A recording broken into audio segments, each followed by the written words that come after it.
안녕하세요. 오늘은 금의 상생상극에 관해서 강의를 하도록 하겠습니다.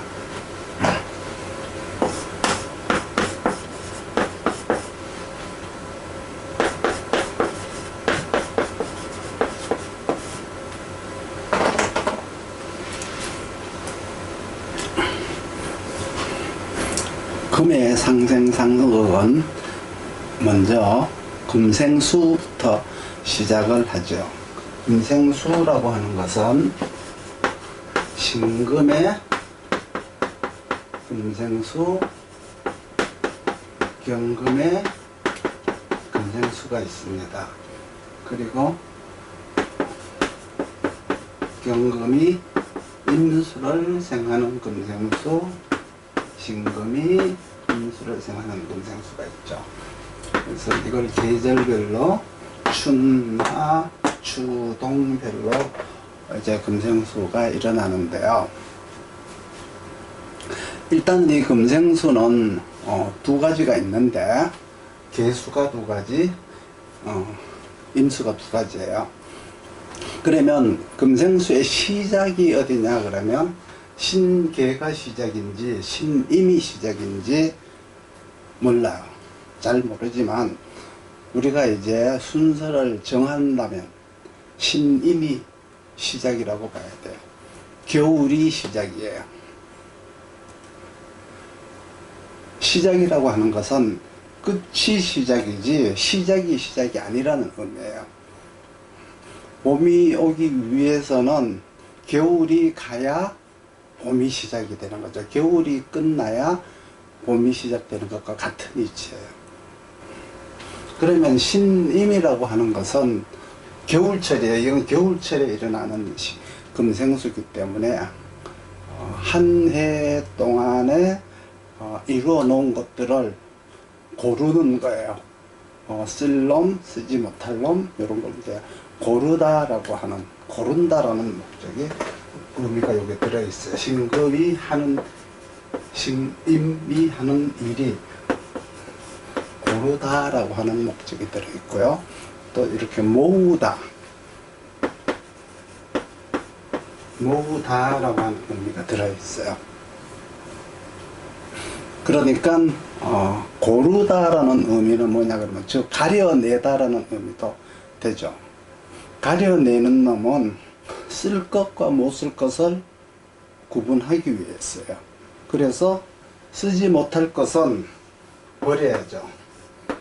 버리다 혹은 죽이다, 이런 의미가 신임이라는 금생수 안에 들어있어요. 그러니까 신임은 이러한 역할을 한다고 생각을 하시면 돼요. 좋은 것과 나쁜 것을 골라내서 그리고 나쁜 것을 버려야 된다. 쓰지 못할 것들을 버리고 쓸 것들은 이제 취한다는 의미를 가지고 있어요. 그러면 이 신금과 간목은 동일한 조건이니까 임수가 간목을 생하면 골라내어서 쓸만한 것을 전해줬겠죠. 쓰지 못할 것을, 버릴 것을, 죽일 것을 전해주진 않았을 거예요. 그러니까 임수가 간목에 임갑이라고 하는 수생목을 했을 때 이 수생목은 즉 말해서 고르고 선택해서 올곧은 놈들만 이제 준다는 의미가 이 신임에 들어있어요. 그래서 금생수 수생목이 되는 거죠. 그리고 이제 그 다음에 이제 신계, 이제 계수의 금생수는 여기서 시작하고 요렇게 넘어오는 거예요. 그러면 신임의 금생수를 즉 말해서 임갑을 하게 되면 신계로 받아들이는 거예요. 그래서 여기는 받아들이다, 이렇게. 받아들이는 것은 여기에서 뭐를 받아들이냐 그러면 신금과 계수 중에 받아들이는 것은 계수가 하는 일이에요. 그리고 여기서 신금은 가르치다라고 하는 의미가 있어요. 가르치다. 이거는 신금이 하는 일이죠. 그렇게 기준이 신계 금생수에는 기준이 가르치다, 가르친 것을 받아들이다. 이렇게 이제 기준을 잡으시면 돼요. 그리고 신임이라고 하는 것, 여기에서도 기준은 이제 신금에다가 기준을 두는 게 아니고요. 임수에게다가 기준을 둬서 지금 고르다라고 하는 것은 임수 때문에 고르는 것이고, 가려내는 것도 이렇게 가려서 버리고 모으는 것도 임수 때문에 하는 거예요. 그러면 여기서 하는 일, 신금이라고 하는 것은 전달적 요소예요. 임수가 고르고 모으고 버리고 하는 것은 뭐냐 그러면 그 내용이 신금에 들어있어요. 이 신금을 고르고 모아서 결국은 넘겨주기 위한 거죠. 간목에게 넘겨주기 위한 거예요. 이렇게 이제 넘어오니까 여기서 이쪽으로 넘어온 거예요. 넘어오니까 이제 개수는 받아들이는 것이고, 어디서 받아들여요? 여기서부터 받아들이는 거죠. 여기에서 임갑이라고 하는 이 간목이 뭐냐 그러면 이쪽으로 넘어오게 되면 이게 신금이 되는 거예요. 그래서 신금이 이제 가르치다라고 하는 것은 즉 말해서 전달적 요소가 들어있다는 뜻이죠. 여기서 이제 신금을 우리는 수원이라고 말을 하죠. 수원. 전달한다. 즉 쓸만한 것들을 전달한다는 의미가 있어요. 그리고 이치를 전달한다. 그리고 좋은 물건을 전달한다. 그러니까 유용하다라고 하는 것은 쓸만한 좋은 물건이라는 뜻이고요. 이치라고 하는 것도 이제 전달해요. 이치, 도리, 관섭 이러한 것들을, 전통 이런 것들을 전달한다는 의미도 여기에 들어있어요. 그러니까 좋은 쓰임의 전달과 좋은 이치의 전달을 같이 이제 한다라는 의미가 여기에 들어있다 이렇게 보시면 돼요. 그래서 이제 여기서 이제 경금을 뭐라고 하느냐 그러면 원원 유장, 여기에서 받아들이고 배우고 받아들인 것이 이제 여기까지 가야 되니까 경금에서는 원원유장이라는 용어가 이제 되게 돼요. 여기서는 수원, 여기서는 원원유장, 똑같은 수원인데 이거는 받아들이다라고 하니까 여기서 받아들인 거니까 이 신계 속에는 과거가 들어있죠. 과거, 지난 날이 들어있어요. 그래서 역사가 들어있다고 해도 부모의 내력, 조상의 내력이 신계에는 들어있어요. 왜? 여기에서 넘어온 거니까. 그러니까 과거의 내력이 들어있다. 조상의 을이 숨어있다. 뭐 이렇게 이제 보셔도 돼요. 그래서 이제 이 신임이라고 하는 금생수에서 금생수를 뭐라고 하느냐 그러면 도세라고 해요. 도세라고 하는 게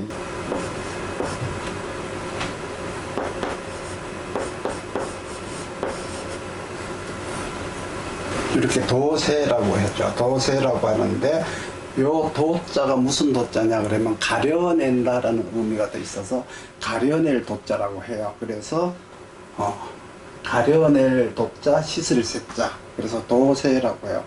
좋은 것을 골라내다.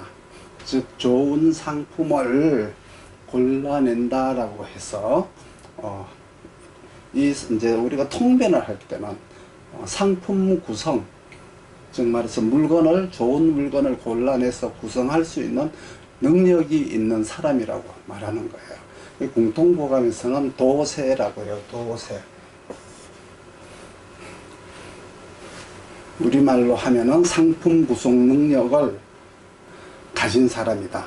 두 번째 이제 금생수가 끝나고 나면 화극금이냐 금극목이냐라고 하는 용어가 붙는데 사람들한테는 워낙 귀중한 물건이기 때문에 화극금이라고 하는 단련이나 재련, 혹은 금극목이라고 하는 벽각과 절지라는 용어를 붙이게 돼요. 그 하나하나의 움직임이 그 인생 전부를 주관하기 때문이에요. 그러면 금은 화극금을 하는데 정경이, 정화경금이라는 화극금은 경금을 뜻하는 내용이에요. 물론 화극금 중에서는 병화가 신금이라고 하는 화극금이나 정화가 신금을 화극금하는 내용도 들어있어요. 그렇지만 병화가 신금을 하거나 정화가 신금으로 화극금한다는 것은 되돌린다는 의미가 있어요. 그러니까 복구라는 의미가 있어요.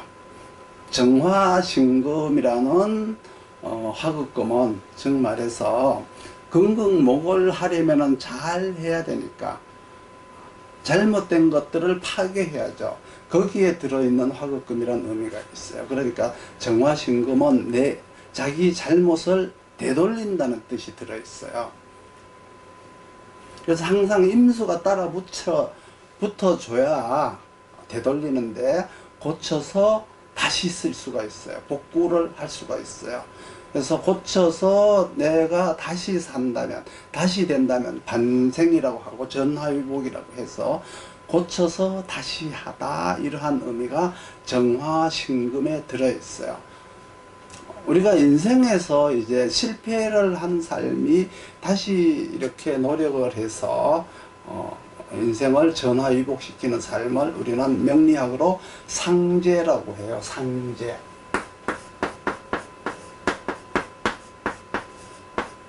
상재라고 하죠.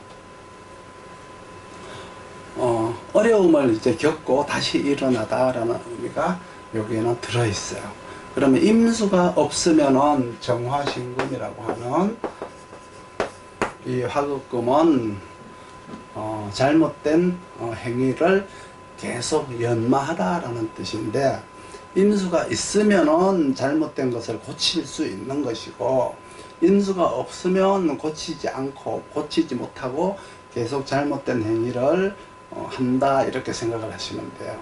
그러니까 임수가 없이 정화신금만 있으면 잘못된 행위를 계속 자행하는 걸 의미해요. 그래서 임수가 있으면 잘못된 것을 고쳐서 다시 반생을 하다, 그러니까 전화위복을 하다. 영어로는 이걸 리모델링이라고 하죠. 리모델링 하다, 업그레이드 하다, 이렇게 되지만 정화가 없게 되면은 계속 잘못된 행위를 계속 반복한다, 이렇게 생각을 하시면 되고요. 또 이제 병화가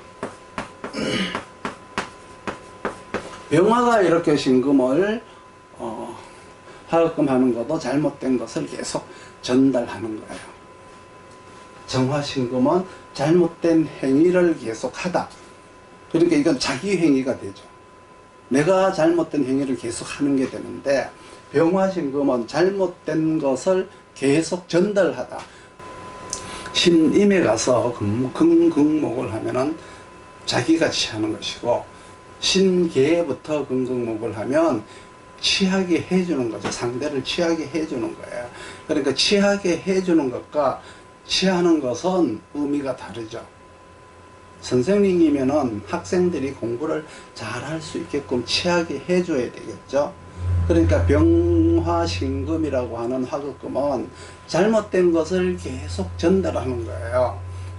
그런데 개수가 요때 병화신금 화극금에 개수가 있으면 잘못된 것을 고쳐서 전달하는 게 되죠. 잘못된 것을 고쳐서 전달하다가 되는 거예요. 화극금에서 병화 경금을 단련하다라고 하죠. 단련하다. 단련이라고 하는 말은 뭐냐 그러면 모범과 같은 거예요. 모범과 같은 것이다. 또 정경, 요거는 재련이라고 하죠. 요것도 뭐냐 그러면 모범과 같은 것이에요. 그러면 병화경금의 단련은 사람에게 모범이 되는 것이고, 정화경금, 화극금, 재련이라고 하는 것은 기술력에 대한 모범이라고 생각을 하시면 돼요. 그러면 병화경금 화급금은 단련이라고 했는데 이것은 이제 선생님이라고 하면 되겠죠. 그리고 정화경금의 화급금은 조교라든가 군대 가면 조교라든가 어떤 그 장인이라고 하시면 돼요. 장인. 병화경금을 명인이라고 한다면 명인이 사실 되려고 하면은 토가 있어야 돼요. 무토가 있어야 아주 시기적절하게 잘 활용할 수 있는 유명한 이제 장인이, 그러니까 명인이 될 수가 있고요. 정화경금도 기토가 있어야 아주 시기적절하게 그 시기에 맞는 장인이 될 수가 있는 거예요. 아무리 자기가 장인이라고 해도 시대가 받아주지 않으면은 의미가 없잖아요. 그러니까 토가 없으면은 그 시기적절하게 기술력을 동반한 사람이 될 수가 없어요. 그리고 병화경금도 무토가 없으면 모범을 보이는 사람으로서 운용자나 관리자가 될 수가 없기 때문에 반드시 무토나 기토를, 정화 경금은 기토를 가져야 되고 병화 경금 단련은 무토를 가지고 있어야 거기에 그 시대에 맞게 맞는 훌륭한 사람들이 될 수가 있는 거예요. 그러니까 정화신금의 하급금이 되면은 잘못된 것이죠. 내 행위가 잘못된 것이에요. 그리고 춘절에는 이제 병화신금도 잘못된 것이다. 이렇게 보시고, 이제 그 잘못된 것들이 병화신금은 개수가 있어야 고치는 것이고, 정화신금 하급금은 임수가 있어야 고치는 것이다. 이렇게 생각을 하십시오. 그러니까 병화경금 혹은 병화신금의 하급금에서 개수가 있으면은 훨씬 더 가격이 비싸져요. 자기의 직업적 가치가 높아진다는 의미죠. 그리고 경금, 정화경금 재련, 정화신금의 재련도 임수가 있으면은 가격이 훨씬 더 높아진다. 이렇게 생각을 하시기 바랍니다. 그래서 지금까지 금생수 하급금을 했고요. 그 다음에 이제 금극목에 대해서 한번 해보도록 하겠습니다.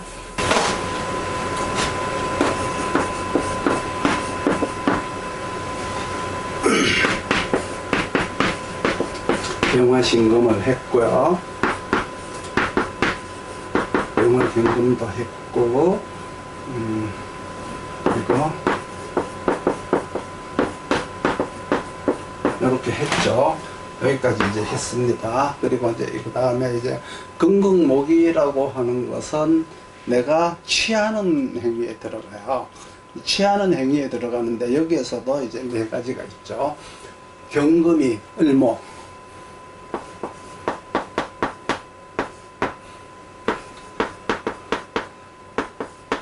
경금이 간목, 경금이 을목, 신금이 간목, 이렇게 되죠. 여기다가 신금이 간목이네요.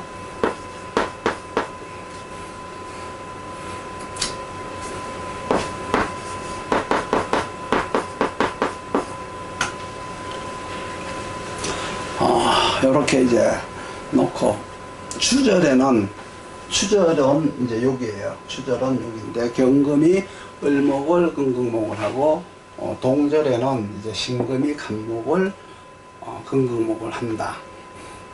이 금극목을 한다라고 하는 것은 내가 취하는데 뭐를 취하느냐? 능력을 취한다. 그러면 능력을 취하려면은 끊임없이 연습을 해야 되겠죠. 연습을 했는데 추동절에 취하는 것은 이제 재물을 취하게 해주는 거예요. 재물을. 춘하절에도 이제 물론 여기서 신갑이 있어요. 신갑이 있는데 하절에는 여기에는 신을도 있고 경을도 있죠. 여기에서도 이제 경을도 있고 경갑도 있어요. 이렇게 있어요. 춘절과 하절은 금극목이 취하는데 능력을 취하게 해준다. 그리고 이제 금극목은 반드시 화급금과 연결해서 거기에 대한 성과를 설명할 때 사용을 하는데, 춘절에는 개수를 근극목에다 붙여야 마땅하고요. 하절에는 병화를 붙여야 마땅해요. 추절에는 정화를 붙이고 동절에는 임수를 붙여야 파급 효과가 더 난다라는 의미예요.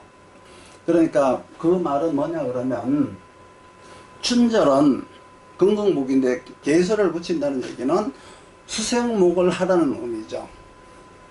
그리고 하절은 병화를 붙여야 되는데 이것은 목생화를 하라는 의미예요. 추절의 목생화는 인화라고 하죠. 하절의 목생화는 발생이라고 하고요. 그러니까 추절도 목생화를 하라는 의미고 동절에는 수생목을 하게 되면은 파급 효과가 더 일어난다는 뜻이에요. 춘하절에 경금간목에 춘하절의 경금간목의 근극목은 이제 간벌이라고 해요. 간벌. 잘못된 것들을 이렇게 뽑아서 이식하는 것과 같은 거예요.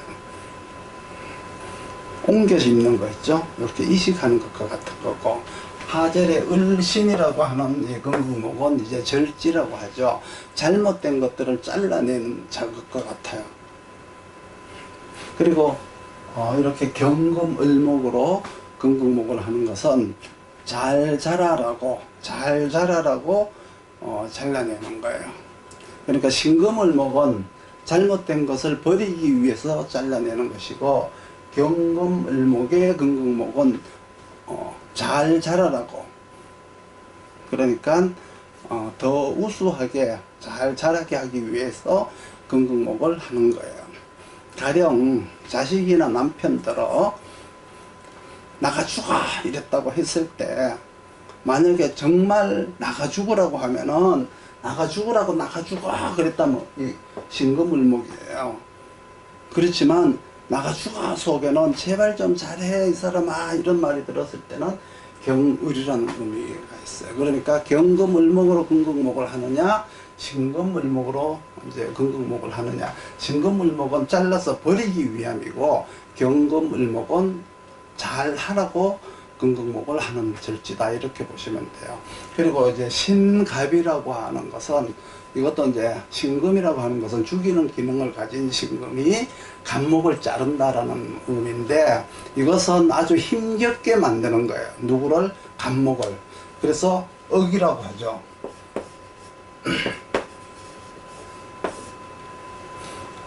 누른다는 뜻이에요. 그러면 다른 말로 하면은 뭘까요? 여기에서 신갑이 있죠? 부모가 채찍을 듣고 매를 들고 아이를 교육시키는 것 같아요. 그러니까 손으로 궁둥이를 쳐가면서 가르친다, 이러한 의미가 신갑에 들어있어요. 그러니까 정말 죽을 각오를 하고 열심히 일하게 만든다, 여기는 열심히 공부하게 만든다, 여기는 열심히 일하게 만든다, 이러한 의미가 들어있어요. 그러니까 신갑에서 이 신금이 하는 말은 계속 끊임없이 상대의 단점을 말해가지고 고치도록 만드는 거예요. 신을은 단점을 계속 말해서 하지 못하게 하는 거예요. 그러니까 신갑은 고치게 하는 거고, 신을은 하지 못하게 하는 거예요. 그리고 경을은 쓸만한 것을 계속 하라는 말이고, 경갑은 쓰지 못하니까 하지 말라는 말과 같다, 이렇게 이제 구분을 하시기 바랍니다. 그래서 정리를 하게 되면 금이라는 것은 금생수부터 이제 시작과 끝인데, 토생금을 하는지 토국수를 하는지에 따라서 전달하는 방식의 차이가 있다, 이렇게 보시고요. 그리고 이제 화극금이 있는데, 금이라고 하는 것은 금이 폐기를 시키기 위해서 하는 화극금이 있고, 더욱더 단단하고 견고하게 만들기 위해서 하는 화극금이 있어요. 그래서 경금은 정화가 하고 하절의 경금은 병화가 해요. 그러면 잘못된 것을 고쳐서 하는데 이제 병화가 하는 것이 있고 정화가 하는 것이 있는데, 이때는 이제 신금을 화극금 하는 거예요. 신금은 이미 나와 있는 것에서, 나와 있는 상품에서 잘못된 것을 고치는 거니까 더 업그레이드 하거나 새롭게 이렇게 단장을 하는 것과 같아요. 이것이 이제 화가하는 건데, 그렇게 되려고 하면은 둘 다 임계수가 있어야 된다. 임수나 계수가 없으면 화급금을 했을 때는 고치는 효과가 일어나지 않는다. 만약에 정화가 신금을 화급금 하는데 임수가 없으면은 결국은 파기가 되어야 마땅한 것이 되고요. 병화 신금이 화급금을 하는데 개수가 없으면 버려야 될 것들을, 쓰지 못할 것들을 계속 전달하는 것과 같다. 쓸모없는 지식을 계속 전달하는 것이 이제 병화신금이 되는 거죠. 수화토 형식으로 만물에 접근해서 공부를 하는 방법이 있고요. 아니면 금과 목이라고 하는 어떤 만물에 맞추어서 이 만물을 어떻게 쓸래에 맞추어 공부를 하는 방법이 있어요. 그러면 금목이라고 하는 만물을 기준해서 수화에 어떻게 작용할지, 어떻게 사용할지 공부하는 방법으로 공부를 한다 그러면 우리가 이제 어떻게 행동할래, 어떻게 다룰래 라는 의미가 있고요. 수화토로다가 우리가 거기에다 초점을 맞춰서 공부하는 것은 우리가 어떤 생각을 하고 어떤 이제 정신으로 먹고 살지를 먼저 하는 것이다, 이렇게 생각을 하시면 되죠. 그러니까 우리는 항상 물건을 어떻게 다룰래, 금목, 너가 생각을 어떻게 할래, 수화. 그러니까 너 생각이 어떠니, 그러니까 너 생각이 어떠니까 어떻게 살래, 그 생각을 가지고 어떻게 살래, 수화적 사고방식이에요. 그러면 이제 네가 지금 이 물건 혹은 이 행동을 해서 너 그렇게 행동해서 어떻게 살래, 너 그런 물건을 그렇게 만들어서 그걸 가지고 어떻게 살래, 이거는 목금 사고방식이죠. 그렇지 않으면 이제 세상일, 이렇게 변하는 세상, 이런 세상을 만났으니까 너는 거기에 어떻게 적응하고 살 거냐라고 하는 것은 토 중심의 사고방식이다, 이렇게 생각을 하시기 바랍니다.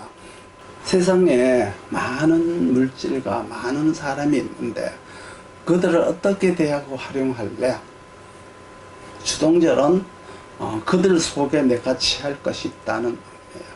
내가 거두어 드린다는 뜻이 있어요. 춘하절 방식은 그들에게 취하게 만든다는 것이죠. 그래서 신계금생수 방식이에요. 엄마 아버지가 나를 이용해서 취할 것이 있다, 나를 이용해서 무언가를 할 것이 있다라고 하는 것은 주동절 방식이에요. 그러니까 네가 나가서 잘 취하는 방식으로 살아라, 공부 열심히 해서 네가 성공을 해야지 라고 하는 것은 춘하 방식이고요. 아버지가 잘나서, 참 아들이 잘나서, 자식이 잘나서 내가 그 자식의 덕을 좀 봐야 되겠다는 부모라면은 주동절 방식이죠. 그러니까 춘하절 방식은 보편적으로 다 잘 사는데 주동절 방식은 아주 잘 살거나 아주 못 살거나 한다. 왜냐 그러면 주동절은 경쟁이 아주 치열하기 때문에요. 그래서 춘하절은 모성애적인 가족관이라고 하고요. 주동절은 모성애가 아니고요. 부성이라고 하시면 돼요. 주동절에 만약에 춘하절에 있어야, 춘절에 있어야 될 금생수가 올 수가 있는데 이것은 부성, 그러니까 모성이 있어야 될 곳이 아닌 곳에 모성애가 온 것과 같은 거예요. 다 자라서 이제 성인들이 되고 할아버지가 되고 이런데 거기에서 모성을, 그 사람들한테 모성애를 나타내서는 안 되죠. 그리고 춘절에 또 막 자라난 아이들에게 신임의 금생수가 들어올 수가 있어요. 그러니까 모성애가 절대적으로 필요한 곳에 모성애가 아닌 이제 부성이 들어온 것이 있죠. 이런 것들을 이제 찾아내야 돼요. 그 다음에 이제 신금은 자중의 계수, 금생수 하는 게 있고, 축중의 계수, 금생수 하는 게 있고요. 진중의 계수에 대한 금생수를 하게 됐을 때 어떻게 해야 되느냐. 여기까지 이제 하셔야 이제 완성도가 좀 더 높아져 가고요. 그리고 금극목에 대한 내용과 화급금에 대한 내용은 조금 달라졌고 나머지는 거의 대동소이하다 이렇게 생각을 하시면 돼요. 그러면 이름을 붙여야 되는데 금은 금생수 토생금, 화급금 금극목을 보는 순서로 정하는데 그 금극목이 바로 금생수가 수생목으로 또 다른 시작을 하는 것을 말하는 거예요. 여기까지 금에 대한 상생상극이었습니다.